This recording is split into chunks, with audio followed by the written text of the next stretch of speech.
किसी दूर दराज गांव के बीच में एक बहुत पुराना पेड़ था। यह पेड़ बहुत ही डरावना था, जिसकी शाखाएं जानवर के पंजों जैसी फैली हुई थीं। गांव वाले कहते थे कि इस पेड़ पर एक चुड़ैल को फांसी दी गई थी और तब से यह पेड़ श्रापित हो गया। सूरज ढलने के बाद कोई भी इस पेड़ के पास जाने की हिम्मत नहीं करता था। एक दिन कुछ बच्चे, जो इन बातों से अनजान थे, खेलते खेलते उस पेड़ के पास पहुंच गए।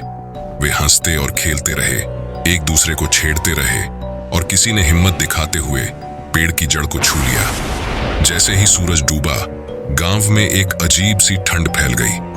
उस रात हवा तेजी से चलने लगी और पेड़ की शाखाओं से डरावनी आवाजें आने लगीं। गांव वाले अपने घरों में कांपते हुए बैठे रहे, जानते थे कि चुड़ैल जाग गई है। धीरे धीरे गांव के लोग गायब होने लगे।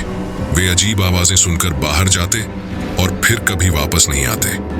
उनके गायब होने के बाद केवल उनकी परछाई ही जमीन पर रह जाती थी। गांव में डर फैल गया था। बुजुर्ग लोग चुड़ैल के श्राप के बारे में बात करने लगे, लेकिन कुछ लोगों का मानना था कि यह किसी के बुलावे पर हुआ है। गांव के मुखिया ने श्राप को खत्म करने की ठानी। वह कुछ पवित्र चीजें लेकर आधी रात को पेड़ के पास पहुंचा। हवा में घबराहट और डर साफ महसूस हो रहा था। जैसे ही मुखिया ने पवित्र चीजें पेड़ पर रखने की कोशिश की, अंधेरे से एक आकृति सामने आई। वह उन गायब हुए लोगों में से एक थी।